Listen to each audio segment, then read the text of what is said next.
If I asked you what was common between these very illustrious names, what would you say? Mr. Kumar Mangalam Birla, Mr. Motilal Oswal, Mr. Suresh Prabhu, Mr. Shekhar Kapoor, Mr. Piyush Goyal, Rakesh Junjunwala. What do you think is common between these people from very diverse walks of life and professions? Two letters, two simple letters, C and A.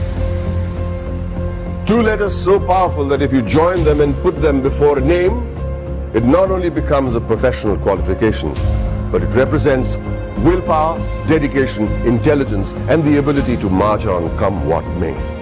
To the rest of the world, these two letters mean chartered accountant. But to me, it means something completely different. Committed achievers. Let me tell you a story about a committed achiever. A young girl was wrongly prescribed penicillin for a common cold. What happened was that she became visually impaired. A 9-year-old became blind. She decided to become a chartered accountant. Her name was Rajni Gopal. So what if she was visually impaired? The world may think of it as a handicap, but she did not. In another story, the daughter of a man who sold coffee outside Borivali railway station on a bicycle decides to learn English in the 7th standard. And she fails. Tries again, fails again. She goes on to become a chartered accountant. Did she ever think that language would be a barrier? She did not. Did she ever think that her financial status would be a barrier? She did not. All she wanted to do was become a chartered accountant, a committed achiever. The only place where achievement comes before commitment is in the dictionary. It was this commitment to achieve that led to the formation of this organization that would change the economic structure of this country forever. ICAI, the Institute of Chartered Accountants of India. The leaders of this nation were visionaries. They knew the role chartered accountants would play in developing the country, which is why on the 1st of July 1949, a year even before the Constitution of India was formalized, an Act of Parliament gave birth to ICAI. Today, ICAI counts itself amongst the oldest professional institutions in the country. Born as a regulator of accounting profession to aid the economic growth of the nation, it is the second largest professional accounting and finance body in the world in terms of members, with a current roster of about 2.5 lakh members and counting as I speak, with a presence of about 71,000 female chartered accountants and 3.5 lakh girl students.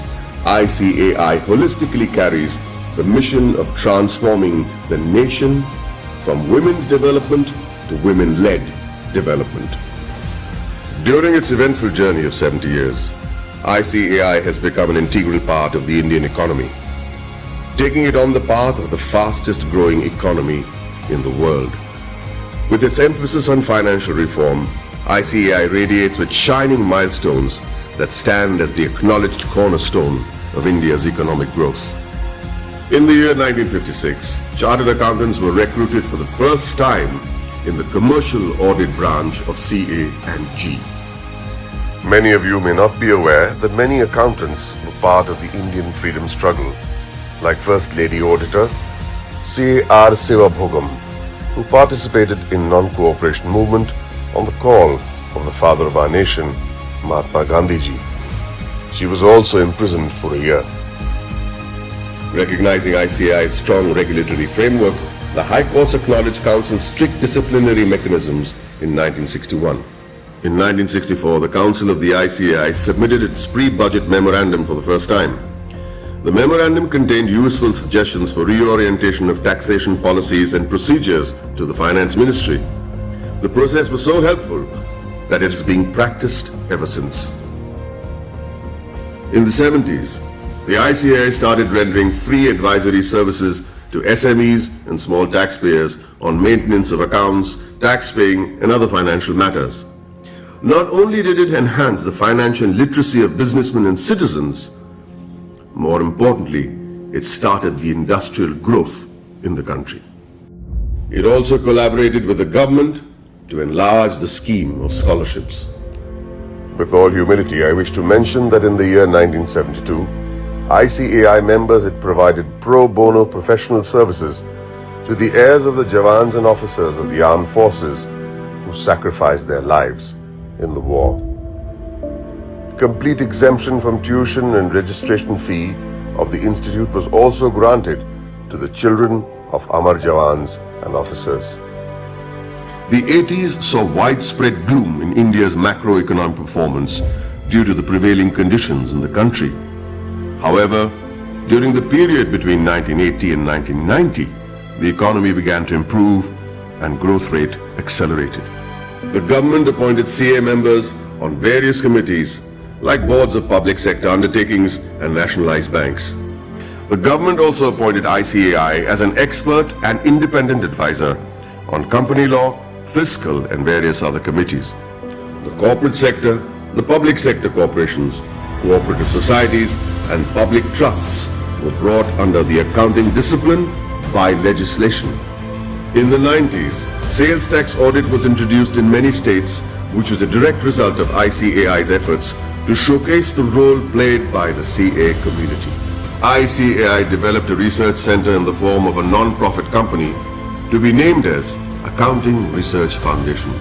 It was during this time that the government recognized the ICAI as the sole recommendatory body for setting accounting standards in the country.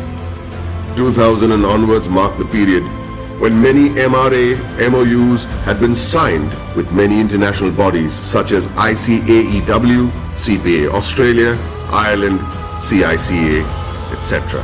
ICAI was granted recognition by IGNU as a research center for the benefit of its members and employees to pursue doctoral research from IGNU. eSahayata was launched as an electronic service for members and students of ICAI to provide prompt services against their queries, complaints, and grievances. In 2007, ICAI decided to recognize the CA leaders in industries, which gave birth to a glittering awards function.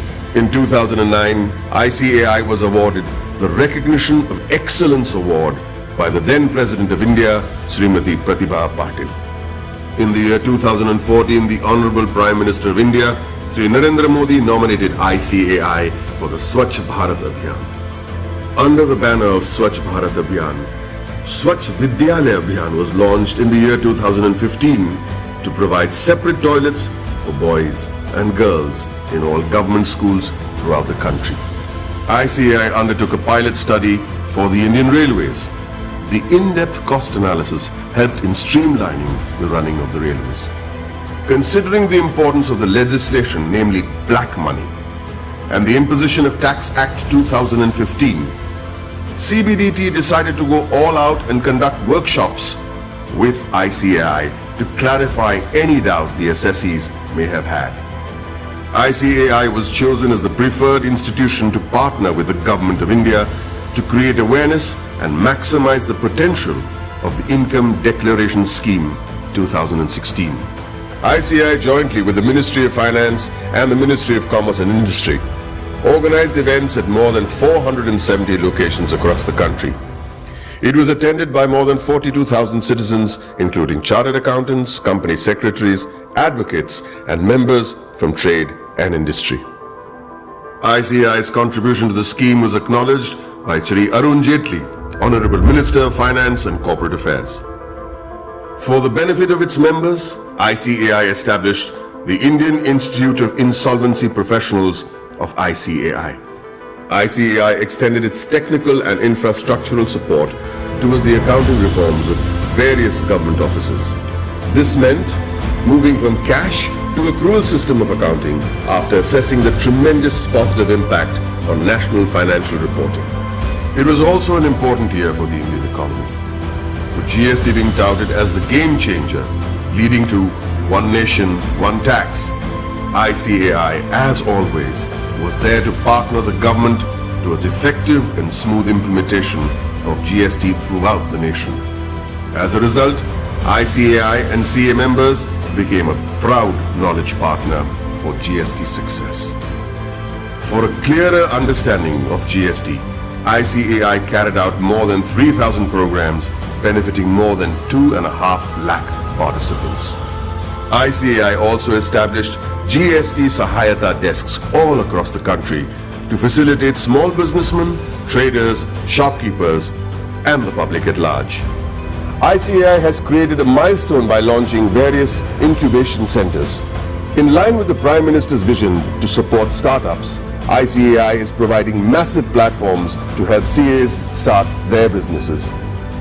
Not many people know that there is an accountancy museum in India, or that the ICAI is the first accounting body in the world to start a digital accounting and insurance board, or that there are 3 forensic labs in India to monitor financial bungling and frauds.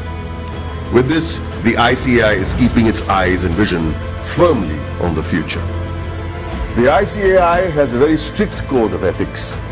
Its motto is taken from the Upanishads, Yayeshu Sapteshu Jagriti, which translates as the one that is awake in those that sleep. Here's to the guardians who stayed awake and protected us while the rest of us slept. I'd like to salute this institute for the work it has done in the past 7 decades and wish them the very best in the years to come.